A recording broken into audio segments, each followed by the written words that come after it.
सब गोटा के प्रणाम करे छी। हम भावना मिश्रा एखन happy for U page per live छी आ हमर संग वाणी भारद्वाज दीदी अछि। तऽ हम अहाँ के बहुत बहुत स्वागत करे छी। एखन ई वाराणसी से हमर सबके संग जुड़ल छथिन और बहुत नीक लागि रहल ये कि एखन ई लाइव एलखिन हमर सबके संग आ इनकर बहुत सारा आर्टिकल सब जे छै से विभिन्न प्रकार के जे छै से मैगजीन सब में छपल छै, संगे इनकर एकटा पोथी भी जे छै आयल छै। तऽ अपना सब ए विषय में बाद में बात करब। एखन हम अहाँ के दीदी स्वागत करै छी हैप्पी फॉर यू पेज पर। धन्यवाद बहन, भावना बहन जे हमरा हमरा हैप्पी फॉर यू पर अहाँ समय देलहुं ताहि के लेल बहुत बहुत धन्यवाद अहाँ के। और हम अहाँ सबसे आग्रह करब कि लाइव के बेसी से बेसी शेयर कर दियो, जैसे बेसी से बेसी लोग जुड़थिन और हम भी लाइव के शेयर कर रहल छी। तऽ दीदी अहाँ जे छै से एखन शोध भी कर रहल छी, तऽ कनीटा अपना बारे में बताबतियै कि अहाँ के कतऽ से पढ़ाई लिखाई भेल, केना अहाँ लाइन में एलियै, तऽ कनीटा अपना बारे में बताबतियै, फिर अपन सबके बातचीत के आगां बढ़ायल जेतै। जरूर जरूर बहन भावना जी, हम जरूर अपन बारे में बतबऽ चाहे छी। और हम अहाँ के हैप्पी फॉर यू पेज के जे सब देख रहल छी, जे सब लाइक कमेंट्स कर रहल छी, सबके पहिने तऽ प्रणाम करे छी और धन्यवाद भावना जी के जे हमरा बजेलहुं। हम वाणी भारद्वाज जे छी तऽ प्योर मिथिला से, हम अखन हम बनारस में रहे छी। हाँ, हमर पढ़ाई बहुत जगह भेल है, चूंकि हमर फादर डॉक्टर रहथिन तऽ हुनकर जतऽ जतऽ पोस्टिंग भेलनि ततऽ ततऽ हमरा सबके गेनाइ स्वभावतः जाय पड़ै छै। तऽ ओहि जी अनुसार हमर बेसिक एजुकेशन ओहि समय में फादर हमर कोइलक वाणी गांव में छलखिन चिकित्सा पदाधिकारी, तऽ हमर प्राथमिक शिक्षा कोइलख में मिडिल स्कूल तक भेल। ओकर बाद हम सब मधुबनी में +10th तक हमर एजुकेशन मधुबनी शिव गंगा बालिका उच्च विद्यालय से भेल। ओकर बाद हम भागलपुर से इंटर केलहुं, +2 जकरा कहै छै से भागलपुर SM कॉलेज से, चूंकि हमर ननिहाल है भागलपुर, तऽ हमर मामा सब ओतऽ तऽ हमर बहुत इच्छा रहे जे ओतऽ से पढ़ी, तऽ ओतै से हमर हॉस्टल लाइफ शुरू भऽ गेल। तऽ 11th ऑनवर्ड्स हम MA तक हॉस्टल में रहलहुं। फिर हम BA और MA हमर मुजफ्फरपुर MDDM और डिपार्टमेंट ऑफ फिलोसफी से हमर MA भेल मुजफ्फरपुर बिहार यूनिवर्सिटी से। तऽ अच्छा एवं प्रकार हमर ई एजुकेशन के जे लंबा सिलसिला है। और अखन हम विगत लास्ट मंथ में हमर BHU में पार्ट टाइम शोध छात्रा में एडमिशन भेल है। वाह, बहुत बहुत शुभकामना, बधाई। और एनाहिए खूब अहाँ प्रोग्रेस करैत रहू, आगां बढ़ैत रहू, अपन परिवार अपन मिथिला के नाम एनाहिए खूब रोशन करैत रहू। बहुत नीक लागैया दीदी। तऽ अहाँ के विभिन्न पत्र पत्रिका में अहाँ के जे छै से आर्टिकल छपल ये, तऽ अहाँ के केना टाइप के आर्टिकल रहैया, कोन विषय पर? आर्टिकल जे होइ छै, हम सब कएटा उपन्यास पढ़ने छियै, जेना जी जी प्रेमचंद से जी शुरू करू तऽ जी प्रेमचंद ओहि समय में जे आसपास जे किछु घटना घटित होइ छलै, ताहि पर ओकरा बिंदु फोकस करै छलखिन। तऽ ओ चीज हमरा सबके पढ़ल अइ, मतलब बचपन से बहुत प्रेमचंद के रचना पढ़ने छी। तऽ लिखै में बहुत सरलता, लेकिन हुनकर शब्द बहुत कठिन होइ छलनि तहिया बच्चा में, तऽ कनि कम बुझे में आबै छलै। जखन एहि उम्र में एलहुं तऽ किछु लोग के देख कऽ रचना लिखै के इच्छा भेल, तऽ बहुत रास बात जे छै से एहिना आबऽ लगे छै, बचपन के बीतल किछु एहन स्मरण संस्मरण जे अहाँके बड़ा बहुत याद रहत। जेना हम एकटा कथा लिखने रही, टायर गाड़ी के यात्रा। ओ टायर गाड़ी के यात्रा हमरा एते रोमांचक अखनो तक भऽ जाइ छी। पहिने देखियौ जे हम अपन गाम गेल रही नवानी से, कोइलख के यात्रा रहे टायर गाड़ी से, मात्र 2टा बच्चा हम सब रहियै, बच्चे कहल जेतै कियाकि हमरा लगैया जे हम ओहि समय में चौथा पचमा के बालिका रहल हेबै। तऽ आ एकटा हमर पीसी सम्बन्ध में पीसी लगै छलै, तऽ ओहो वएह 14 साल के रहल हेथिन। दू गोटे आ पहलवान के संगे हमसब आबि रहल छलहुँ। ओहि रास्ता में टायर गाड़ी एते स्लो चलै छलै, अहाँ सबके पता नहीं ओ रास्ता मोन हैत कि नहीं, हम अहाँके बताबै छी जे नवानी से जखन चलले तहन ओ एकटा छै चनौरागंज होइत, झंझारपुर होइत, फेर ओ कोठिया रैमा होइत से एले, ओ रास्ता रहे। ओ रास्ता ठीक रहे, भैरव स्थान बीच में मेला पड़ले, तो हम सब केना टायर गाड़ी से उतर के खेलो लगे छलौं कनी काल, फेर दौड़ के चढ़ गेलौं टायर गाड़ी पर। तो ई सब जे एकटा यात्रा रहे, ओकरा याद क के ओई चीज के एक एकटा बारीकी के लिखे के मोन भेल जे एकरा संजोग से ओ छपबो केले, तऽ बड़ा नीक लगे छले। छोट छोट सबके लाइफ में किछ न किछ घटना घटे छै, शब्द ओकरा फुरायल नहीं, ताहि दुआरे रह जाय छै, नहीं तन हर एक महिला या पुरुष अपना आप में एकटा लेखक छथि, लेखिका छथि, और हुनका लग बहुत तरह के ज्ञान अनुभव, जेना जेना उम्र बढ़ल जाय छनि तेना तेना ज्ञान होइत जाय छनि। लेकिन केओ बच्चे से पारंगत होइ छथिन, केओ बाद में होइ छथिन, केओ बुढ़ारी तक नहीं भ पाबै छथिन। कारण होइ छै जे लिखै के एकटा स्टाइल होइ छै, लेखनी के एकटा अंदाज होइ छै, जे ताकि पाठक के नीक लगे पढ़े में। सरदर एकटा चिट्ठिए कोनो लिखे छै लोग, तऽ एक एकटा शब्द एते सुंदर से ओकरा मोती जकाँ पिरोवे छै, जेना माला में एकटा माला गुथ रहल है। एकटा केओ किछ लिख देलक, कतौ पूर्ण विराम, कतौ कोमा लागि गेल, तऽ वएह अंतर होइ छै जे एकटा लेखक, नीक रचनाकार, नीक जे शब्दकार होइ छथिन, और जे एकटा आम होइ छथिन। हाँ, लेकिन इच्छा सबके होइ छनि जे मतलब हमहूँ लिखी, या हमहूँ देख के शौख जरूर होइ छै। बिल्कुल बिल्कुल सही बात कर रहल छियै कि आप तऽ कतऽ से उगाही रहते, कतऽ से लोग के एते टाइम रहते कि ओते लगेते, एठम तऽ फोर व्हीलर में बैठ के कतौ से कतौ पहुंच जाय छी।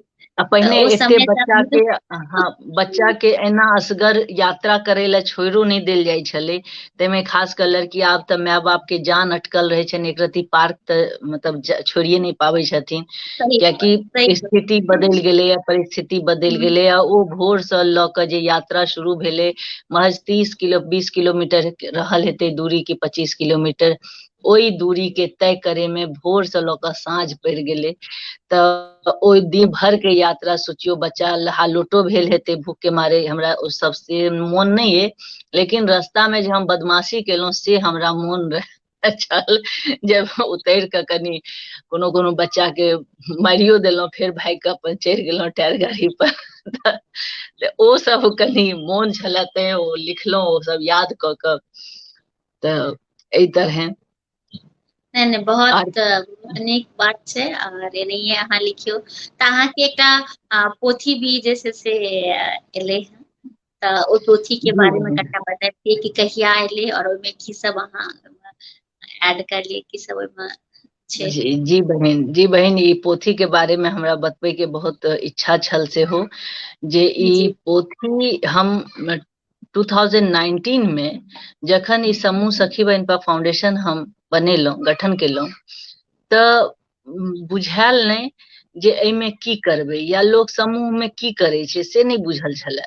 समूह के मतलब खाली लाल पियर हरियर साड़ी दऽ कऽ फोटो खिचेनाइ, कि चश्मा पहिर कऽ फोटो खिचेनाइ, मतलब फोटो देनाइ छै। तऽ हम कहलियै ओ हमरा बहुत मतलब कनि कम स्टैंडर्ड लगे छले, कियाकि ओ हमर स्वभाव में शायद नहीं है। हमरा किछु अलग हटि कऽ सोच रहैया, जे समय के अनुरूप केना अहाँ समय, अपन समय के निकालि कऽ किछु अलग कऽ लेब, से हमर सोच रहैया जे तेना करे। आ इच्छा रहैया सब महिला में ओ टैलेंट छनि, सब किछु अलग करत। ओ कॉमन बिल्कुल। चीज जे होइ छै, जे अहाँ लाल पियर साड़ी पहिर कऽ दियौ, सब देबऽ लगलहुं, भऽ सकै हमहुँ देने हेबै कएटा, कियाकि हमहुँ मनुखे छी। तऽ ओ से लगै छले, हाँ ठीक छै, कनि काल ले ओहो सब नीक लगै छै, लेकिन ओ लॉन्ग टाइम ले ओ बहुत माहौल के या समाज के लेल ओ बहुत सार्थक नहीं जाइ छै, हमर जे अपन सोच रहे। तऽ ओहि समूह के जखन हम मतलब समूह के निर्माण केलहुँ, तखने से लागल जे किछु अलग, किछु अलग, तऽ की अलग, अब अलग हो लए तऽ सोचू। तहन की फुराबऽ लागल जे लिखऽ लगलिए जे अहाँ बांसक बनल सामान के नाम बतबै जाओ, पुरान शब्द सब की बोलचाल में होइ छै से। तऽ देखै छलियनि सब बहिन सब खूब शब्द सब ओहिमे दै छलखिन, एके गोटे 10-10 टा 20-20 टा जते फुराई छलनि हुनका सबके दै छलखिन। हम ओही दिन से ओही समय से ओहि शब्द के अपन एकटा डायरी बनेलहुं, ओहिमे लिखनाइ शुरू केलहुं, ओ शब्द के हम स्टोर केनाइ शुरू कऽ लेलहुं। तऽ हमरा लागल जे ई शब्द जे मैथिली के वर्ड सब छै जेकरा आब हम सब यूज कनी कम कऽ रहल छियै शब्द के, ओकर कारण छै जे हमर सबके एटमोस्फेयर कनी चेंज भऽ गेलैये, बाल बच्चा सब हिंदी बाजऽ लगलै, ओही माहौल में रहै छै, तऽ अनायासे हमहूँ सब बच्चे संगे हिंदी वर्ड यूज करऽ लगै छियै, कोनो जानि बुझि कऽ नहि करै छियै लेकिन हाँ करऽ लगै छियै, या बच्चा के बुझाबै के चक्कर में, पढ़ाबै के चक्कर में, जे किछु। तो ओहि शब्द के फेर हमरा लागल जे किया ने एहि शब्द के हम अगर इंग्लिश में ट्रांसलेट कऽ देल करियै तऽ हमर सबके जे गृहिणी बहिन सब छथि हुनकर बच्चा के लेल ई बहुत उपयोगी साबित हेतनि आगू चलि कऽ। ठीक छै, एही क्रम में हम तऽ फेर हमर जेठ भाइ कहलथि जे एना जे शब्द अहाँ अथी करै छी, जमा कऽ रहल छी, एकरा किया ने अहाँ वर्गीकृत कऽ दै छियै। से वर्गीकृत शब्दकोश आइ तक के कतौ देखल नहीं गेलैये, अहाँ एकरा जे वर्गीकृत करबै यानी कि एकरा अहाँ भाग भाग में बांटबै, जेना बांसक बनल वस्तु भऽ गेल, जेना माटिक बनल वस्तु भऽ गेल, आंगन दलान के अलग कॉन्सेप्ट दऽ दियौ, अहाँ खेत खलिहान के दऽ दियौ, कलम गाछी के दऽ दियौ, तऽ एना एना करैत हम देखलियै जे 17टा चैप्टर हमर होइत गेल। तरकारी तीमन के सेहो अपना सब में मैथिली में एकटा अलगे शब्द यूज होइ छै, अरिकोंच। अरिकोंच कतौ नहीं यूज होइ छै, अरिकोंच के सब कहै छै तऽ कोन दन पत्ता, कतौ कहै छै कोपल के पात, कतौ किछ के पात, किछ से सब। लेकिन ई सब शब्द जे छै टिपिकल अम्मट, एतऽ हिंदी में ओ अमावट भऽ जाइ छै। सही बात छै। लेकिन अपना सबके वर्ड अम्मट नहि हैत, जेना बीमारी होइ छै अमचुकारी भऽ गेल, आब अमचुकारी लोक अमचुकारी केना बुझतै, ओ सब हटल जा रहल छै, शब्द जे छै जुबानो से कनी कनी हटल जा रहल छै। तऽ ताहि कारणे हम एकरा की केलहुँ जे एकरा वर्ग में विभक्त कऽ देलियै, आ सब वर्ग के बारे में बहिन सब लिख कऽ दै छलखिन, सेहो बात छलै। आ पूरा बीमारिये लए पूछै छलियनि तऽ मतलब भोर से साँझ तक में देखै छलियै एते शब्द जमा भऽ जाइ छलै।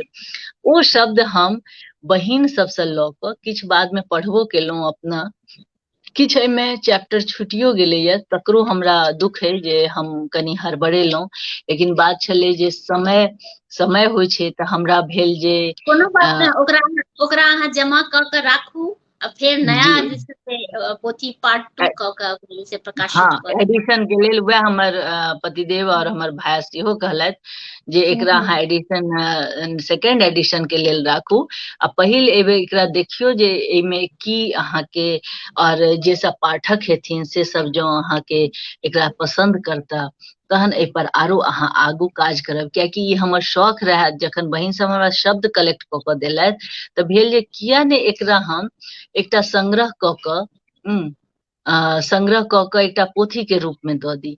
एहि पर हम काज केलहुँ, ओकरा लिखै में, एकरा करे में समय लागै छै, से बुझायल हमरा बाद में जे पोथी लिखनाइ सहज काज नहि छै, लेकिन बिल्कुल तथापि हमर घर के लोग सब सहयोग केलथि। एकरा तैं हम मैथिली शब्द के हिंदी में और इंग्लिश में, जे ताकि हमर जे बहिन सब छथि, कियाकि हुनके ई फुरायल शब्द अइ, हुनके सँ लेल शब्द तऽ शब्द होइ छै, पूरा संसार में एक रंग शब्द छै, ओकरा पर ककरो क्लेम नहीं छै, लेकिन हाँ हम चूंकि बहिन सबके कहि कऽ एक जगह कलेक्ट केलहुँ हैं, तऽ हम सबटा क्रेडिट सखी बनिपा फाउंडेशन के अपन बहिन सबके दै छियनि, और जे खास कऽ हम ओहि बहिन के देबऽ चाहे छियनि जे हमरा सखी बहिनपा फाउंडेशन के नींव दै ले हमरा प्रेरित केली, या अग्रसर केली, या कहियो जे उकसेली, मैथिली टर्म जो लियौ तऽ उकसेलथि, हुनका हम बहुत बहुत धन्यवाद करै छियनि, कियाकि हमरा अपनो नहीं बुझल रहे जे हमरा में ई गुण अइ या हम ई कऽ सकै छी। तऽ ई पोथी एकटा नव हमर नाम या पहचान दऽ देलक जे शब्द वएह छै, शब्द अहीं सबके, लेकिन एकटा पोथी में दऽ कऽ हम एकटा नव आइडिया क्रिएट कऽ देलियै। से हमरा बुझाइए जे हम केलहुँ। पोथी अहाँके पास अवेलेबल अछि तऽ हमरा सबके देखाउ। बिल्कुल अवेलेबल बहिन, वाणी वर्गीकृत शब्दकोश। जी जी जी जी। यह हमर बहुत ही पोथी है, ई हमर परिचय पाछा में छै। पोथी के करीब 70-80 पीस निकल चुकल है, और इच्छा रहत जे और ई पोथी के लोग सराहना करथिन और हमरा राह देखाबथि जे एकरा हम केना आर इम्प्रूव करी, जे नेक्स्ट एडिशन हम जल्दिए में एकरा प्रकाशित करी। ई हमर शौक है। एकर जते खर्चा छै कोनो हमरा बाहर कतौ से नहीं आयल है, हम अपन घर वाला के सैलरी से पॉकेट से लऽ कऽ देलियन है, कियाकि हमर छलै जे पोथी जे छै, चूँकि हमर हस्बैंड के सेहो राष्ट्रपति अवार्डी छथि, हुनका एकटा पोथी लिखने छलै भारत चीन संबंध पर, तऽ राष्ट्रपति जी हुनका फर्स्ट प्राइज देने छथिन। हमर पैघ भाई अग्रज के 2टा पोथी पर हुनका राष्ट्रपति अवार्ड भेटल छनि। हुनको एकटा ई दादी माँ के खिस्सा जे कि मैथिली में छै, देख रहल छियै, तो इहो आइ काल्हि हम अपन पोथी संगे इहो पोथी के प्रचार कनि कऽ दै छियै, जे कि एहिमे बहुत छोट छोट खिस्सा छै जे कि अहाँके बचपन में सुनल हैत, लेकिन ओकरा आब जे छै क्यों आब खिस्सा वाला कॉन्सेप्ट हटि गेलै, व्हाट्सएप के युग आबि गेलै, जेहो खिस्सा होइ छै वो वीडियो बनि कऽ फेसबुक पर या व्हाट्सएप पर आबैत रहे छै, लोग वएह देखलक। लेकिन पहिने जे मुख पोथी रहे, जे दादी नानी चाची सबके मुँह से खिस्सा सुनल जाइ छलै, ओहिमे एकटा नैतिक ज्ञान सेहो भेटै छलै बच्चा सबके। जे अहाँके जेना कृष्ण सुदामा के हमर सबके माँ खिस्सा कहै छलै जे ककरो हक नहीं खेबाक चाही। कृष्ण सुदामा जे छै कृष्ण के हक खा लेलखिन, हुनकर भुज्जा खा लेलखिन कि खा लेलखिन, ताहि से ओ गरीब भऽ गेलखिन आ कृष्ण सबटा बुझै छलखिन। तऽ यही सब होइ छलै कि जे ककरो सामान हम नहीं ली, ककरो राखल खेनाइ हम नहीं खाए, कहीं हम दरिद्र तऽ नहीं भऽ जायब। मतलब एकटा बोध होइ छलै बच्चे से, वो नैतिक पाठ एक तरह से। हमर नानी दादी सब भऽ सके बहुत पढ़ल नहीं हेथिन, लेकिन खिस्सा के माध्यम से एकटा समाज में जे संतुलन होइ छलै, बच्चा सबके एकटा संदेश जाइ छलै, बच्चे से ओकरा कान में घोरल जाइ छलै, ताकि ई कोई अनैतिक कार्य नहीं करे, ई सब संगे मेलजोल बढ़ा कर रखे। ई खिस्सा के एकटा पार्ट रहे। चींटी के खिस्सा सुनै छलिए, तो ओहू में नानी दादी, क्योंकि नानी दादी सब हमर सबके बड़ा नीक जकाँ स्टोरी टेलर होइ छलखिन। ओ अहाँके एना बांधि कऽ रखिते जेना एकदम जीवंत किछु भऽ रहल छै आ हमसब ओहिमे मशगूल भऽ जाइ छलियै। ताहिमे हमर एकटा पीसी नानी रहथि, हुनका से खिस्सा सुनै ले हमरा सबके तते मोन लागल रहै छलै। ओ आबै छलखिन जे 2 दिन ले, तऽ हमसब 8 दिन रुकै छलियनि खिस्सा के चलते, जे हमरा सबके खिस्सा खिस्सा कहै छलखिन, लेकिन जेना लगै छलै जे मतलब ओहि जगह पर जीवंतता आबि गेलै, एकदम पूरा ओ टोन, ओ पूरा मतलब एक्सेंट, की कहू ओकर मतलब। तो ओ चीज आब बच्चा सबके मिसिंग छै। तैं की भऽ गेलै है, नैतिक पाठ कनि कम भऽ रहल छै बच्चो सबमे। अहाँ देखने हेबै, सुनने हेबै, हमहूँ सब बच्चा में सुनने छियै जे चींटी जे छै लगातार प्रयास करैत रहे छै चढ़े के, दीवार पर चढ़े के, और फेर ओ खसैत रहे छै, फेर चढ़ैत रहे छै, एवं प्रकारन ओ जीत जाइ छै अपन। तऽ कहै छै ने, चींटी जकाँ अहाँ मेहनती बनू, लगनशील बनू। सही जे चींटी केना एक बार खसब, दोसर बेर खसब, 7म बेर खसब, लेकिन अंततः अहाँके सफलता भेटत। तऽ चींटी बनू, बिल्कुल दूरदर्शी चींटी जकाँ बनू। तऽ ई सब बात हमरा सबके खिस्सा के थ्रू कहल जाइ छलै, और हम सब ओहि के लेल रहै छलियै जे हाँ ओ मोन पड़ि गेल कखनो दादी नानी के खिस्सा, तऽ ओहि के तरफ सोचलहुँ। तऽ ताहि चलते हम ई दादी माँ के खिस्सा के पोथी सेहो मतलब कहै बिल्कुल छियनि लोकके जे बहुत पढ़थिन। बहुत बहुत बहुत रास एहन बात छै जे अपन मैथिली में छै। पहिल बात तऽ मैथिली में ओ खिस्सा सब आ विलुप्त भेल जा रहल छै, बिल्कुल बुझियौ तऽ एहि पर नाटको या एहि पर लोग वीडियो बना कऽ दऽ सकै छथिन, ई खिस्सा के आधार पर छोट छोट आइ काल्हि क्लिपिंग होइत रहै छै। बिल्कुल बिल्कुल, बहुत गोटा अपना सबके संग जुड़ल अछि, तऽ एक बेर हम चाहब कि हम सबटा कमेंट्स पढ़ि ली। विकास बाबा लिख रहल छथि प्रणाम अररिया बिहार। गुलाब झा लिख रहल छथिन जय श्री कृष्ण। और निशा झा दीदी प्रणाम, स्वागत अछि। कल्पना झा, दुनू गोटा का नमस्कार नमस्कार। नमस्ते। सविता दुबा, निशा झा हार्दिक शुभकामनाएं। जे सब जुड़ल हम छी एक बेर हाँ, पुनः अहाँ सबके प्रणाम करै छी। जी जी जी। माना झा शिवपुरी जी स्वागत लिख रहल छथि। पिंकी भारद्वाज भी जुड़ल छथि। नीतू जी निकर भाषा और विषय वस्तु। और सविता झा बिल्कुल। पिंकी भारद्वाज भी जुड़ल छथि। और हम अगर किनको कमेंट्स हमरा से छूट जाए तऽ माफी चाहब। दीपक मणि जी लिख रहल छै हमरो कहियो लाइव से जोड़ू ने। बिल्कुल, अहाँके स्वागत अछि। अहाँ अपन बायोडाटा और हमरा मैसेंजर पर मैसेज करब, तऽ फिर हम अहाँ से कांटेक्ट कऽ लेब। राजू चौधरी जी लिख रहल छथि बहुत बहुत सुंदर।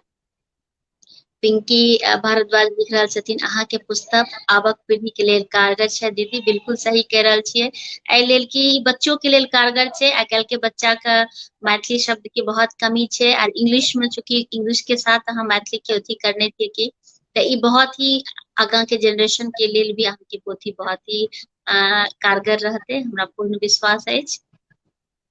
सविता झा लिख रहल छै हमहूँ मैथिली के बहुत शब्द सिखलहुँ हैं। बिल्कुल बिल्कुल। और कल्पना झा लिख रहल छै शायद हमहूँ साक्ष रही। और जी भाई। निशा झा लिख रहल छथि कि बहुत नीक विचार। पंकज कुमार झा स्वागत अछि दुनू गोटा के। धन्यवाद और सर। हाँ, सिंगर लाल बाबू झा भी जुड़ गेलखिन हैं। सिंगर लाल बाबू झा लिख रहल छै अति सुंदर लागल अहाँ के बात। जय मिथिला जय मैथिली। और धन्यवाद जी। एल एम जी भी जुड़ल छथि। माला मिश्रा भी जुड़ल छथि।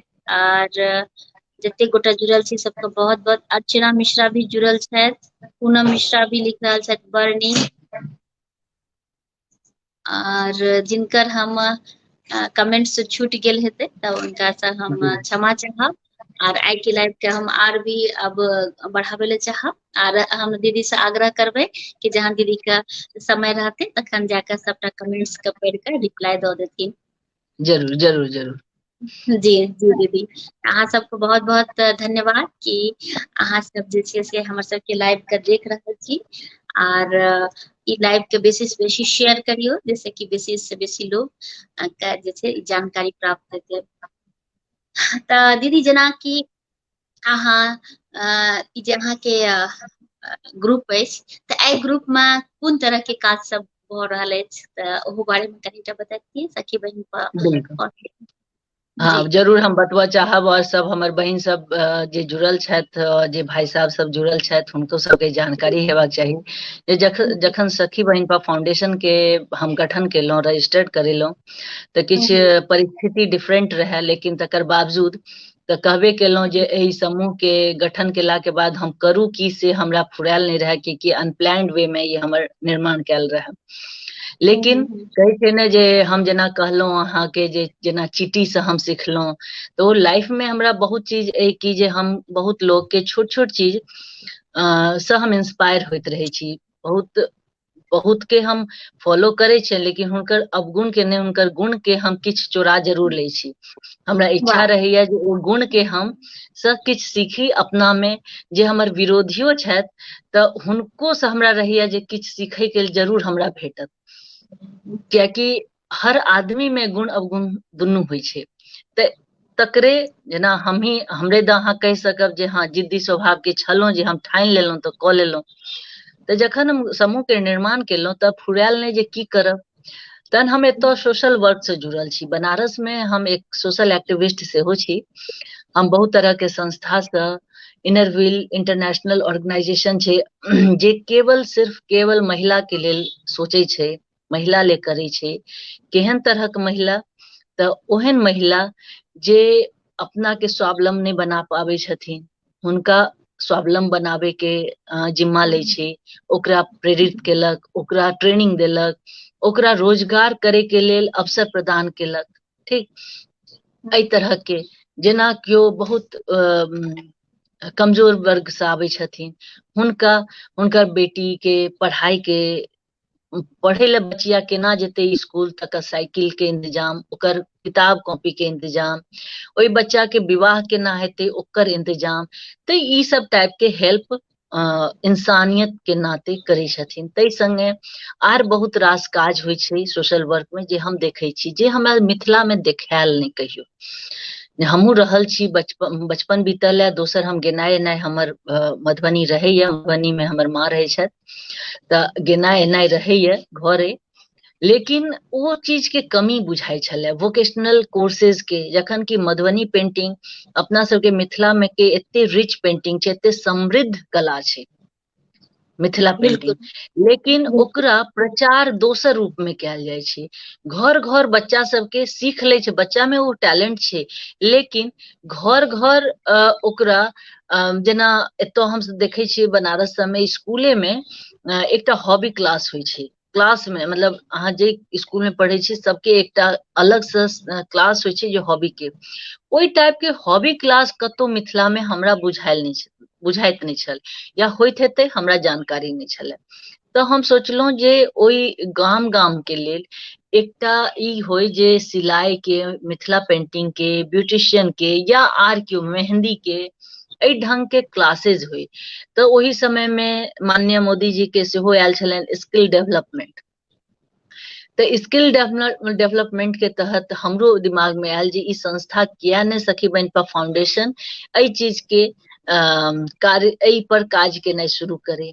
तहन संग देलथि ओई दिन में, ओ अखनो तक जुड़ल छथि, सविता बहिन छथि, सब गोटे संग देलथि उम्हरका एरिया के, और ओतो हमर निशुल्क प्रशिक्षण केंद्र, हम कहलिए नहीं हम निशुल्क शुरू करब और प्रशिक्षण देबनि ओई लड़की सबके जे अखन जनरली देखे छियै गांव सब में ना 9th-10th के बाद बच्चा सब कनी ई भ जाइ छै कि जे जो कॉलेज आसपास नहीं रहल तो घरे बैस जाइ छथिन, हुनका सबके दूर जाय के परमिशन नहीं रहे छनि, किछ तऽ परमिशन नहीं रहे छै, किछ जा नहीं सकै छथिन, किछ जे सब रहल।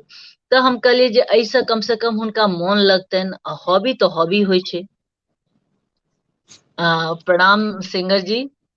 सही कहलियनि जे ई भावना बहिन के छनि सबटा जे बहिन में टैलेंट छनि, जे सबके एहि अपन मंच पर समय देबऽ दै छथिन, ओकर परिणाम स्वरूप जे छै जे हम अहाँ से भेंट भऽ रहल है। तऽ ओ हम देखलिए जे ओ तऽ हुनका सबके, और दोसर चीज हमरा बहुत बच्चा से इहो खटकल छले, जखन हम छोट रही, नेनपन छल हमर, कोइलक गांव में रहे छलहुँ, हमरा कहबे केलहुँ जे पिताजी हमर चिकित्सक रहे डॉक्टर बेणी महादेव ब्रह्मचारी, 16-17 साल पहिने ओ आब नहीं रहला हमरा सबके बीच में, लेकिन बहुतो गोटे के जुबान पर अखनो हुनकर नाम छनि ओई एरिया में। तऽ ओतऽ हम बचपन में देखे छलियै जे आर्थिक अभाव की होइ छै एकटा महिला के लेल, जे खासकर सिंगल पेरेंट छलखिन, जिनकर पति के देहांत भ जाइ छनि, ओ अपन बाल बच्चा के सर्वाइव करे में केना परेशान होइ छलखिन, हमरा ओ बेर बेर खटकैत छले, लेकिन हम तहिया तऽ बच्चा रही, लेकिन बाद में जखन मोन भेल तऽ जखन हम शुरू केलहुँ तऽ हमरा ओहि पर सेहो ध्यान गेल जे हम ओ महिला के सपोर्ट करबनि, हुनका एज ए टीचर आगू आनबनि, या नहीं ओ ट्रेन छथि तऽ हुनका ट्रेनिंग दऽ कऽ आगू आनबनि, ताकि ओ सबके ट्रेनिंग देथिन, आ हुनका जे हम टोकन अमाउंट एकटा जे ओकरा हम मेहनताना नहीं कहबै, ओकरा हम एकटा जे ओ अपन जे समय दै छथिन, ओई के बदले में हम किछ हुनका जे दै छलियनि तऽ ओ राखै छलखिन, ओ हुनका आगू करे, हुनकर मनोबल बढ़वे के लेल, हुनका में ई जे अहाँ में एते स्टेमिना है, अहाँ एहन समाज ले ठाढ़ भ सकै छी, हुनका प्रेरित कर कऽ आगू आनै छलियनि, आ ओकर बाद ट्रेनिंग बच्चा सबके, लड़की सबके देल गेल।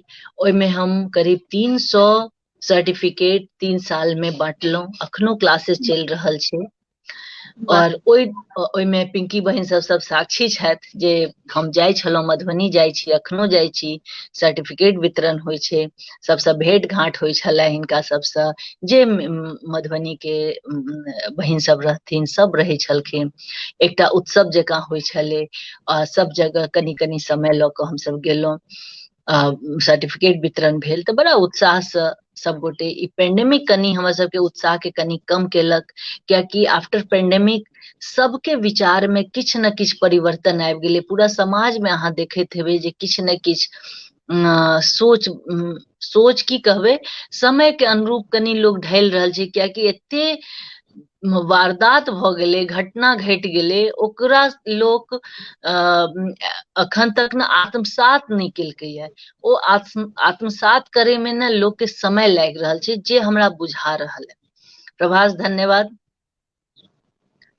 हमारे स्कूल के दोस्त छथि प्रभास, कोइलख अच्छा। के, अखन हाँ हैदराबाद में रहै छथि।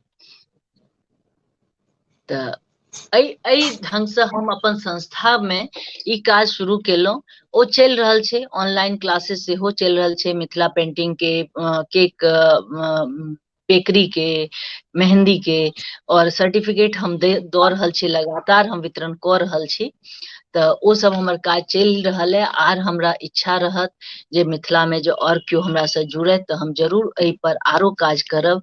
और अखन तऽ हम फिलहाल कनी लीग से हटि कऽ एकटा पोथी निकाललहुँ, अखन फेर BHU में रिसर्च स्कॉलर भऽ गेलहुँ हैं, कनी में 1 साल हमरा लगैया जे एकर क्लास हेतै, अखन तऽ शुरू नहि भेलैया, लेकिन 1 साल प्री PhD कोर्स होइ छै। लेकिन तथापि हमर जे आत्मा अइ से हमर मिथिला में बसैया, हमर एरिया में बसैया। जे महिला के हमरा बुझाय जे जरूरत छनि, तऽ हमरा लगैया जे हम ठाढ़ होय, ओतऽ ठाढ़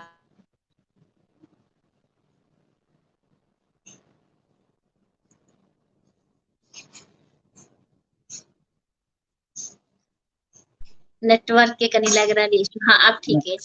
जी जी जी जी हाँ।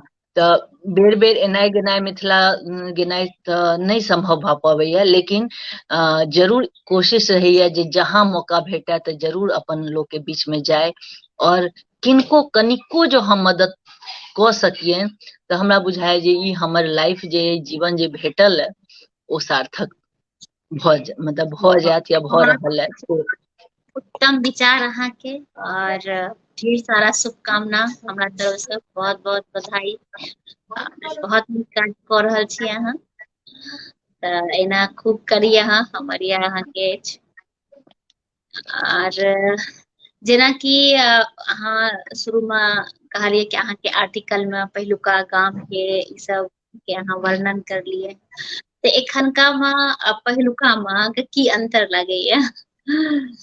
पहिलुका जे अखनका यात्रा और पहिलका यात्रा वह हम केलिए जे जोड़लिए हम, जे अखनका यात्रा एकटा आर हम यात्रा वृत्तांत लिखने रही, जे हम अचानक दिल्ली गेलहुं एकटा मिलन में, या सखी बहनपा फाउंडेशन के मिलन में दिल्ली गेलहुं। तऽ आब वंदे भारत चलऽ लगले है, बनारस से वंदे भारत 7 से या 8 घंटा में पहुंचा देलकै दिल्ली। अपराध भेने हम मीटिंग केलहुं, दोसर दिन भेने हम फ्लाइट से चलि एलहुं दिल्ली, दिल्ली से बनारस। ठीक, तो ओ 24 ने 48 घंटा में हम चलियो गेलहुं आबियो गेलहुं, ठीक, अपन घर पर। तऽ हमरा ई हम फ्लाइट में जखन बैसल रहियै तऽ असगर रही, तऽ हम सोचऽ लगलियै जे देखियो जे पहिलका यात्रा अजका यात्रा कतेक अंतर भऽ गेलैया। हम वंदे भारत से 8 घंटा में बनारस से दिल्ली पहुंच गेलहुं, आ 1 सवा घंटा के फ्लाइट से हम बनारस आबि गेलहुं। आ हमरा मोन पड़ल, हमर फादर जहिया हम छोट रही तऽ 80 से 78 90 के 80 के बीच में, 78 80 के बीच में हमर फादर लॉकी ब्लॉक में पोस्टेड रहथिन एज ए डॉक्टर। तऽ हमरा ओ यात्रा मोन पड़ल, तऽ एकदम में कनी मनी मोन अइ, लेकिन हमरा मोन पड़ल जे केना पहिने बेडिंग बन्हाइ छलै, यात्रा शुरू होइ से पहिने बेडिंग चलै छलै, आ पेटी होइ छलै पहिने लोक के। आब ओ नहि पेटी छै आ नहि ओ बेडिंग छै ककरो घर में। अब आब देखो हुई खुदन वाला के एयर बैग। ओकर बाद एयर बैग के जगह में पहिने से डोलची होइ छलै, ओहो डोलची सब लग नहि, मोटरी बन्हाइ छलै, मोन हैत। तऽ जखन कतौ ट्रैवल करऽ लगै छलहुँ तऽ ओ बेडिंग में ओ गद्दा तकिया सब चीज बन्हाइ छलै, ओहिमे कपड़ा तपड़ा सबटा ठूसल जाइ छलै, बड़का बेडिंग होल्ड बनायल जाइ छलै, ओकरा ओ बड़का बक्सा में सामान राखि कऽ तऽ एकटा तहिया के देखियौ जे लेबरो कते स्ट्रांग होइ छलै, ओ बड़का बक्सा माथ पर लऽ कऽ ओ बड़का बेडिंग माथ पर लऽ कऽ चलै छलै। आइ काल्हि के कुलियो अहाँके ओ सब सामान नहि उठायत। ओहो बिल्कुल सब ओते भारी नहीं हाँ, उठायत। आब देखियौ जे सीढ़ी नहीं भऽ कऽ आब एलिवेटर भऽ गेलैया, तुरंत में अहाँके चढ़ि जाओ, लोक के कुल के आवश्यकतो नहीं बुझाइ छै, लेकिन तहिया के तऽ वएह हम कहलियै जे पहिने लोक कते प्लानिंग होइ छलै, ठेकुआ बनल, निमकी बनल, भुज्जा भुजायल, ई सब रास्ता के लेल बच्चा सबके लेल रोटी पराठा बन के जाइ छलै, बिस्कुट तिस्कुट के चलनो तहियो कम रहे, तहिया सेहो कम रहे।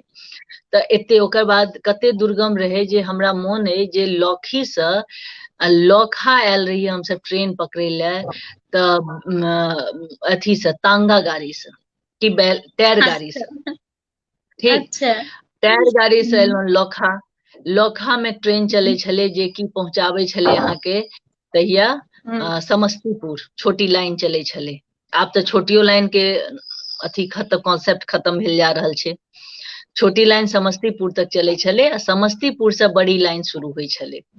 अहाँके भऽ सकैया मोन हैत कि नहि हैत, जानकी चलै छलै पहिने, जे किछु, ओतऽ से हमसब समस्तीपुर एलहुँ, समस्तीपुर से फेर बड़ी लाइन के लेल अलग ट्रैक जाइ छलै, ओतऽ गेल, बच्चा सब लहाल लोट भऽ गेल, ओ बेडिंग खोल कऽ सब बच्चा सब सुति जाइ छलै, अपन सुति गेल, नहि फेरो ट्रेन कखनो आयल, ओ तहिया टिकट चलै छलै, छोटकी ओ कूट वाला टिकट होइ छलै, टिकट किना कऽ आबै छलै, हमसब बाद में ओहिमे चोर सिपाही राजा मंत्री खेलै छलहुँ ओहि टिकट से, कियाकि तते टिकट किनाइत रहै छलै जे जमा भऽ जाइ छलै, बच्चा सब आर की करतै ओ टिकट, तऽ ओ टिकट से पहिने विंडो नहि होइ छलै, पैसेंजर ट्रेन में विंडो नहि होइ छलै, ओ विंडो बाटे हमरा सबके बच्चा सबके घुसा देल जाइ छलै, जे घुसि जो सीट छेक ले छै ने। तऽ ई सब जे छोट छोट चीज रहे, कते मतलब अथी रहे, आब जे छै यात्रा, जो अहाँके सेकेंड एसी में या फर्स्ट क्लास में नहीं टिकट भेट रहल है, पहिने तऽ लोक फ्लाइट के जतऽ जाइ छै लोक तऽ फ्लाइट देखै छै, नहीं तऽ कम से कम सेकेंड एसी, ओहिसँ नीचा तऽ आब कहै छै थर्ड एसी तऽ पैसेंजर ट्रेन भऽ गेलैया, ओहिमे नहीं चलत। तऽ ई सब सोच बदलि गेलै, ओहिमे की बदलि गेलैया, बदलाव की एलैया जे अहाँ एडजस्टमेंट कनि कम केने जा रहल छियै, अहाँ एडजस्टमेंट कनि कम, कियाकि पहिने बैसे छलियै हमसब जे जनरल क्लास में, पहिने तऽ ई एसी बेसी के फर्स्ट क्लास के कोनो अथी नहि होइ छलै, सबटा जनरल क्लास वर्गी होइ छलै जनरली, तऽ सब तबका के लोक संगे अपना सब एडजस्ट कऽ के बगल में बैसे छलियै, केओ परफ्यूम लगा कऽ नहि बैसे छलै, सब अपने हिसाब से बैसे छलै, तऽ हमसब बैसैयो दै छलियै, बैसबो केलहुँ, या हमरो सबके बैसऽ देलक। आब की छै, सबके अपन अपन सीट पर, केओ ऊपर से ऊपर के लोग जो नीचा बैसऽ चाहते तऽ नीचो नहीं बैसऽ दै छै, आपका सीट तो ऊपर है। तऽ ई सब चीज की छै, बदलाव एहन भऽ गेलैया जे एडजस्टमेंट कम भेल जा रहल छै। बिल्कुल सही कह रहल छी, तऽ और कोनो ई कभी सब, हाँ, ई सब कोनो अनुभव जे कभी छै से कल्पना बहिन कहि रहल छथि जे ई सब अनुभव सही में हमरा सब लग बेसी है, आइ काल्हि के बच्चा सब एहि चीज से वंचित छथि, कियाकि ई डेमो नहीं हमसब दऽ सकै छियनि हुनका, आ नहीं ओ लऽ सकै छथि, कियाकि नहीं ओ छोटी लाइन रहलै, नहीं ओ बेडिंग रहलै, नहीं ओ बक्सा रहलै, हाँ, हमसब एकटा सनेश के तौर पर एक एकटा बक्सा रखने छी अपन अपन उम्र के, जे ओहि हॉस्टल लऽ कऽ जाइ छलहुँ, जे हमर घरवाला हॉस्टल लऽ कऽ गेल छलथि पहिल बेर बक्सा, सेहो कहलखिन ई बक्सा रहऽ दियौ जे हमरा हमर याद एहिसँ जुड़ल, तऽ हमरो याद अइ ओहिसँ जुड़ल, तऽ हमहूँ जे पहिल बेर अपन बक्सा लऽ कऽ हॉस्टल गेल रही, ओ बक्सा रखने छी, तऽ ओहिमे बहुत जुड़े छै जे केना बक्सा उठने नहीं उठैत रहै छलै, की कहू बहुत तरह के ओकर, जी बिल्कुल बिल्कुल सही कह रहल छियै, बिल्कुल सही कह रहल छियै। सिंगर जी के बहुत नीक, जो बेटी तोरे पर घर रहे सुन सुतबे ना पर कहि गेलहुं नार भरत पुआर माता पर, नार पुआर नार पर पुआर पर से कहि गेल, कोठी चिन्ह माता कोठी आ चिनवार पर जय मिथिला जय मैथिली जय, सही बात छै। अब ओ नार के जे सेजोट बनै छलै तै पर जे हमसब जार में सुतै छलियै गांव घर में जहिया जाइ छलहुं, ओ चीज आब नहीं रहलैये, ओहो नहीं रहलैये। नहीं तऽ नार के सेजोट पर हमसब बच्चे जार में गेलहुं नानी गाम, तऽ अहिना सेजोट लागल। पहिने एते चौकी आ पलंग के प्रचलन नहीं रहे, एते मच्छरो नहीं होइ छलै, बड़ा आगि जरा देल गेल तऽ मच्छरो घटि गेल, खुश रहू ज्योति। तऽ एहि ढंग से मतलब पहिलका जे बचपन बीतै छलै ओहिमे जे आनंद छलै, बच्चा सब खेलायल संगे 4टा 5टा, ओ नेनपन के तऽ खैर कोनो जवाब नहीं छै अखन।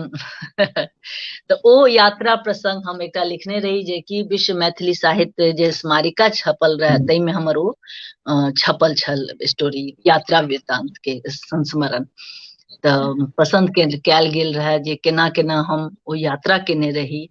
छलहुँ तऽ बच्चा, लेकिन किछु मोन छले जे केना दूर तक, पहिने सब जगह के लेल लोक के साधनो किछु नहीं रहै छलै।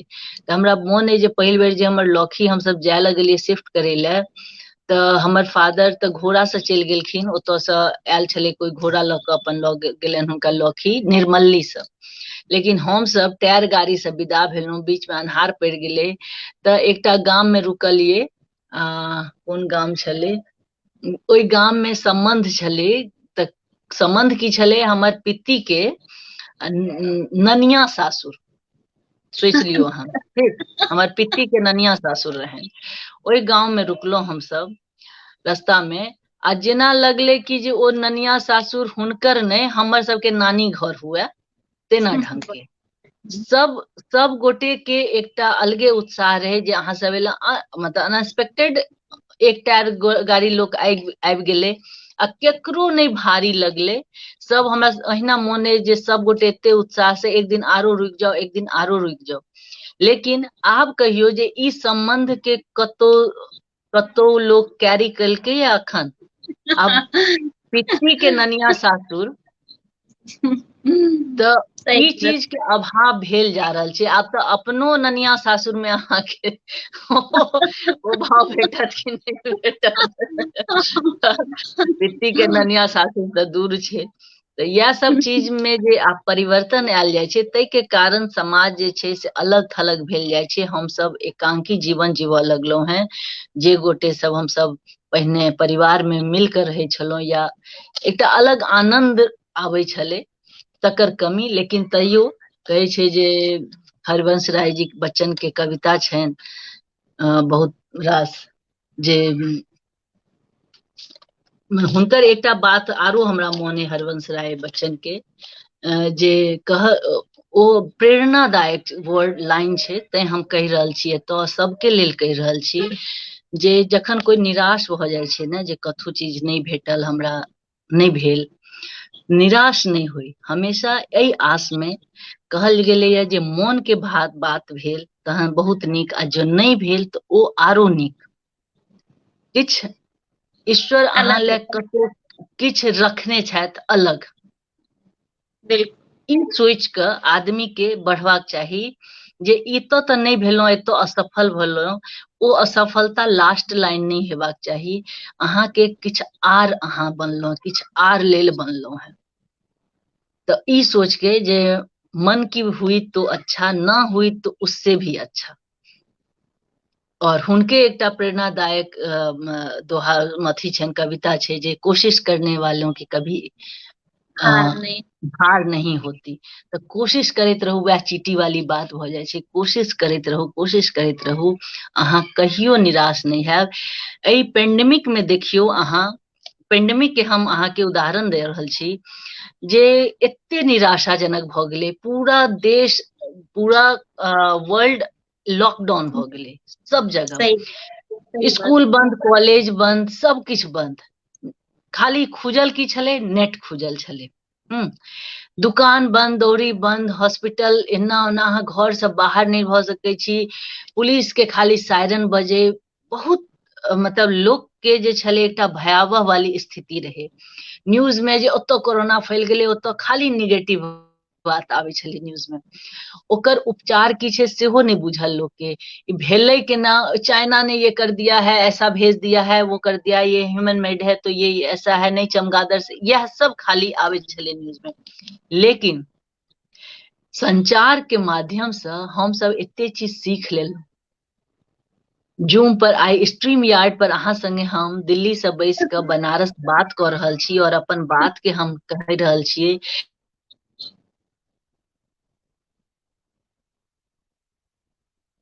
सही बात कह रहल छी दीदी, बहुत नीक गप कह रहल छी। लगैया अहाँ के कोनो फोन या किछ नेटवर्क इश्यू भ गेल हाँ रहा। हाँ हाँ, जी नहीं फोन आयल छलै, कट केलहुं हैं।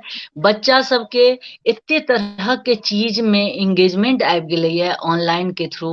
हम ओहू समय में अपनो बच्चा के जे एहि निगेटिविटी से दूर करे के लेल ऑनलाइन जे भ सकै छलै कोर्स करवेलहुं।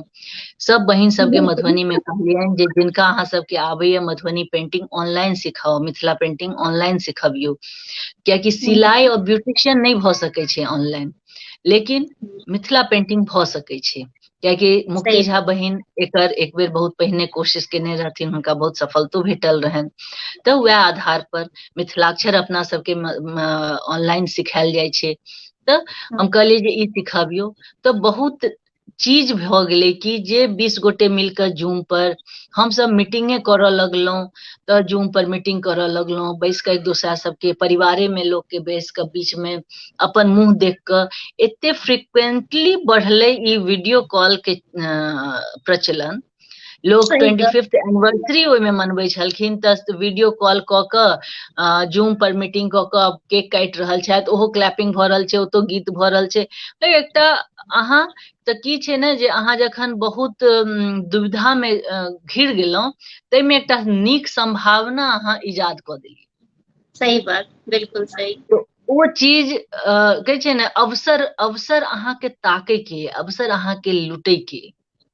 तो सही वो बात, अवसर जे छै तऽ वएह छै जे कोशिश करने वाले की कभी हार नहीं होती। तऽ अहाँ जे ठानि लेबै, अहाँ जे कोशिश करबै। और हिनकर कविता, अटल जी के कविता, ई हमरा बहुत पसंद आबैया और हमरा नीक लगैया। जे कविता जो नहीं रहते, हुनको सब तऽ विद्वान रहथिन, ओ सब तऽ बहुत शोधल वर्ड सब यूज करै छलखिन और एते अनुभवी रहथिन, एते प्रसिद्ध भेलखिन। हम सब तऽ हुनकर बस एकटा छोट सनक फॉलोअर छियनि। और कोशिश रहैया जे हुनकर शब्द के अपना में आत्मसात करी और धिया पुता आसपास के लोग के वएह करे के लेल इंस्पायर करियन, जे कि ओ अहाँके लाइफ के, जीवन के सरल रूप से लऽ जेता, सहजता से आगू बढ़ा देता। कतौ हड़बड़ाबै के काज नहीं छै, लाइफ बहुत स्मूथ रहे छै। और हम सबके हम सब आब एकटा उम्र पर आयल जा रहल छी जे हम सबसे जे छोट छथि तिनका हम सब यह रिक्वेस्ट करबनि, आग्रह करबनि जे अहाँ सब जीवन में हड़बड़ाउ नहीं और अपन राह के ताकैत चलू। जेना पानि खसा दियौ कतौ अहाँ, तऽ पानि स्थिर नहीं रहे छै, पानि अपन रास्ता ताकि लै छै नीचा के सही तरह बात, ढले के लिए। तऽ तहिना आदमी के, मनुष्य के प्रवृत्ति हेबाक चाही जे अहाँ अपन रास्ता ताकू। रास्ता केओ बना कऽ नहीं देत, बहुत कम लोग के किस्मत में होइ छै जे सबटा चीज थारी में परोस कऽ भेट जाइ छै। लेकिन हाँ, ओकरो आगू बढ़बै के लेल प्रणाम करै छी काका जी, बहुत नीक हाँ, लागल जे प्रणाम अहाँ प्रणाम जुड़लहुँ। हम प्रणाम। हमर पोथी के भूमिका कक्का जी देने छथिन और ओहिसँ पोथी के किछ बिल्कुल बिल्कुल चाचा जी के तऽ हमर किछु न गपे अलग छै, बिल्कुल बिल्कुल। जी तऽ हुनकर इएह सब छै।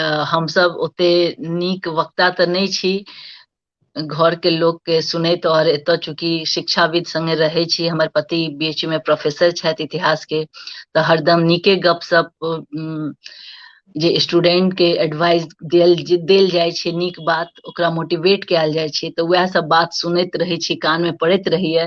तऽ होइया कि जे गुमराह भेल जा रहल छथिन स्टूडेंट सब, रास्ता भटक रहल छथिन, किछु अनुशासन के कमी सेहो भऽ रहल छै, किछु तऽ समय ओकरा खराब कऽ रहल छै, किछु परिस्थिति जे किछु कारण छै, तऽ ओहि चीज के दूर होय कनि पठन पाठन में लोग। दोसर एकटा बात आरो कहे ला रही जे देखियो हम आइ सोचने रही जे कहब जे मोबाइल हमरा सबके जे कहबे केलहुँ जे जखन पेंडेमिक एलै तऽ हमरा सबके संचार एकटा हाथ पैर भऽ गेल। मोबाइल हमरा सबके एकटा जीवै के बड्ड पैघ हथियार भऽ गेल जे मोबाइल में सबके फोटो देख लेलहुँ, सबसँ गप कऽ लेलहुँ, कनि हमसब ओहिके प्रति लत लागि गेल कहि सकै छियै। लेकिन लत जो सही अर्थ में अइ तहन बहुत नीक बात, लेकिन लत जो खराब अर्थ में छै तहन ओ की भऽ जाइ छै, ओ अहाँ एडिक्शन जखन भऽ जाइए तहन अहाँ ओ नशासँ भी बेसी खराब चीज होइ छै। बिल्कुल सही। ओ जे चिलम और गाजा छै ओहू से खराब चीज होइ छै। तो नशा राखू, पैशन राखू मोबाइल संगे, लेकिन ओकरा सार्थक करियौ। कतौ ने कतौ हमहूँ गलत भऽ जाइ छी कियाकि हमरो गेम खेले के आदत भऽ जाइए, लेकिन जखन हमर टारगेट किछु फिक्स रहैया तकर बाद हम ओ गेम के डिलीट कऽ दै छियै जे आइसँ ई गेम हम नहि खेलब कियाकि ई गेम हमरा टाइम वेस्ट कऽ रहल है। तऽ ओहो होइ छै, बच्चो टोकि दैया जे कुछ ज्यादा ही गेम खेलने लगी हो मम्मी, सेहो कहि दैया कखनो काल के, तहन अपना एहसास होइया। लेकिन ओ अपन हाथ में छै, डिलीट कऽ देलहुँ, फेर काज केलहुँ अपन। तो जो मोबाइल नहीं रहत, अहाँ स्मार्ट फोन अछि, स्मार्ट यूजर बनू। हम वह स्मार्ट यूजर मतलब अपना के कहब जे बनि कऽ ई पोथी के रूप देलहुं हैं। जो हम बहिन सबसँ वर्ड्स नहीं लेने रहितौं या वो आइडिया हमरा नहीं अबिते तऽ ई पोथी के हम प्रकाशित नहीं करा सकितौं या आइडिया हमरा लग नहीं अबिते। तऽ अहाँ सब सएह करू। और ओ एहि सब वंचितो आब नहीं रहल जा सकै छै कियाकि छोट छोट बच्चा सब आब स्कूल पूरा डिपेंड भऽ गेलै ओकर मोबाइल पर। पहिने स्कूल बंद होइ छलै यानी कि बंद होइ छलै, लेकिन आब स्कूल बंद होइ छै तऽ ऑनलाइन शुरू भऽ जाइ छै, ओ छुट्टियो जे छै से बेकार जाइ छै, सबटा ऑनलाइन भऽ जाइ छै। तऽ इहो सब गर फायदा छै, लेकिन की कयल जेतै। बिल्कुल वही लेल कहलियै ने कि स्मार्टफोन के स्मार्ट भऽ कऽ ही यूजर यूज बन करू तऽ वएह हेबाक चाही। आर जखन जरूरत अइ तखन तऽ अहाँके यूज करैए पड़त, लेकिन बिना जरूरत के नहि करियौ, या आग्रह हाँ हमरो अहाँ सबके। आ दीदी जेना अहाँ हैप्पी फॉर यू में प्रोग्राम सब देख रहल छी तऽ हैप्पी फॉर यू लेल कोनो एडवाइस या अहाँके केहन लागैया? आवाज डिस्टर्ब भेल है तखन फोन आबऽ हाँ लगै छै हाँ कखनो काल के। हाँ हाँ बिल्कुल हैप्पी फॉर यू अहाँके बहुत नीक पेज अइ। हम जखन अहाँके लाइव देखऽ लगलहुँ, अहाँसँ हम यूनाइटेड मिथिला फेडरेशन में सेहो जुड़ल छी, तऽ ओहिमे अहाँके बारेमे फेर हम प्रोफाइल देखलहुँ। कियाकि जनरली मित्र तऽ बहुत भऽ जाइ छथिन फेसबुक पर, लेकिन हुनका चिन्है नहि छियनि बहुत गोटे के जे जते चिन्हबाक चाही, फ्रेंकली जी। स्पीकिंग। तहन जखन अहाँके हम लाइव देखलहुँ एक दूटा, तहन ओकरा फेर अहाँके बारे में हम पता मतलब प्रोफाइल देखलहुँ, हमरा नीक लागल। और सब गोटे के अहाँ बजबै छियनि तऽ हमरो इच्छा भेल जे हमहूँ आबी अहाँ संगे जुड़ी और अपन बात राखी। जे भऽ सके, जानकार कनि कम छी, लेकिन किछु कहैके अपनो इच्छा होइत रहै छै तऽ से रखलहुँ। तऽ से नीक लागल। आ काव्य, अहाँके काव्य धारा पर चर्चा होइए तऽ काव्य और हम कथा पर आबि गेलहुँ। काव्य तऽ रचना भेलै, तऽ रचना तऽ खैर सब तरह के होइ छै, गद्य होइ छै, पद होइ छै। तऽ गद्य के तऽ हम कनि मनी जानै छियै, लेकिन पद रचना जे छै, पदावली जे छै से ओकर हम बहुत नहि अइ। एकाधटा हम दूटा शायद हम एकटा तफरी में कोनो कमेंट पर हम लिखने रहियै तुक बना कऽ कविता जकाँ, एकरा कविता ने कहल जेतै, ओ तऽ कटाक्ष रहै। तथापि ओ हमरा मोनो नहि अइ, कियाकि ओ जै भाव से लिखने रहियै वएह भाव में बिला गेलै। लेकिन आब हम जरूर कोशिश करबै जे ओकरा खोजी। लेकिन हाँ, बहुत गोटे बहुत नीक कविता लिखै छथिन। और ई प्रचलन रहलै अपना मिथिला में जे अपन कविता या जे भी होइ छै ने, अपन मोन के भाव ओहिमे आबै छै। पद में सेहो होइ छै जे अहाँके मोन के भाव। बहिन अहाँके नेट ठीक है ना? हाँ, स्टिल भऽ गेलहुँ हन। हाँ नहीं हमर नेट तऽ ठीक अछि, अहीं के नेट में कनीटा हल्का सा प्रॉब्लम लागि रहल ओके अछि। Okay okay. असल में तो 3 बजे से बहुत तेज बारिश भ रहल छलै, तऽ अच्छा भऽ अच्छा सकै हाँ आवाज हाँ अहाँके आबि रहल अछि, अहाँके हाँ आवाज आबि रहल अछि। अच्छा। ताहि लेल हाँ। खैर, तऽ सब हम्म। रचना रचना होइ छै, और रचना के अभिव्यक्ति एकटा अलग होइ छै, ओकरा बुझै वाली बात होइ छै, और से अपन अपन तार्किक व्यू होइ छै, तऽ से हमर कह। बिल्कुल बिल्कुल, आर दीदी अपना सबके से कनि डिस्कनेक्ट भऽ गेलखिन हँ, कोनो ने फेर हमरा सबके संग जुड़थिन, किछु हुनका नेटवर्क के प्रॉब्लम भऽ गेलनि हँ। आर बहुत गोटा जुड़ल छी, अहाँ सबके दिल से हम आभार व्यक्त करै छी कि अहाँ सब ई लाइव से जुड़लहुँ आर हमरा सबके प्रोत्साहित करलहुँ। आर निशा झा दीदी लिख रहल छथि कि भावना जी के आवाज बढ़िया से आबि रहल छै, बिल्कुल कनि दीदी के नेटवर्क के प्रॉब्लम भऽ गेलै हँ। आर पुष्पा चौधरी जी लिख रहल छथि बहुत नीक संवाद, धन्यवाद। और जते गोटा जुड़ल छी, हम एक बेर कमेंट्स अहाँ सबके पढ़ि ली। नीलम झा जी लिख काल्हि मिथिला जय मिथिला जय मैथिली। और सविता झा लिख रहल छथि कि अहाँ सबके कतेक अनुभव अछि गाम के घर के, बिल्कुल सही कहली दीदी के, बहुत सारा अनुभव छै, अपन वएह अनुभव के अपन जे छै से शब्द में पिरोलखिन हँ, इनका बहुत सारा आर्टिकल छै। आर अहाँ सब जे छै से अपना बारे में बतेलखिन हँ। अहाँ सब ई लाइव खत्म होय के बाद जे कि नहीं अहाँ सब सुनि सकलौ हँ, तऽ अहाँ सब फेर ई लाइव से जे छै से जुड़ के लाइव के पूरा देख सकै छी। आर लगैया किछु नेटवर्क के इशू बेसी भऽ गेलै हँ हुनकर, ताहि लेल हमरा सबके संग नहि जुड़ रहल छथि। तऽ एहि के साथ आइ के कार्यक्रम हम समाप्त करै छी, सब गोटे के प्रणाम करै छी, और दीदी के भी बहुत बहुत धन्यवाद दै छियै कि आइ लाइव से जुड़ के तकनीकी गप हमरा सबके कहलखिन हँ। तऽ सब गोटे के प्रणाम करै छी, जय मिथिला जय मैथिली।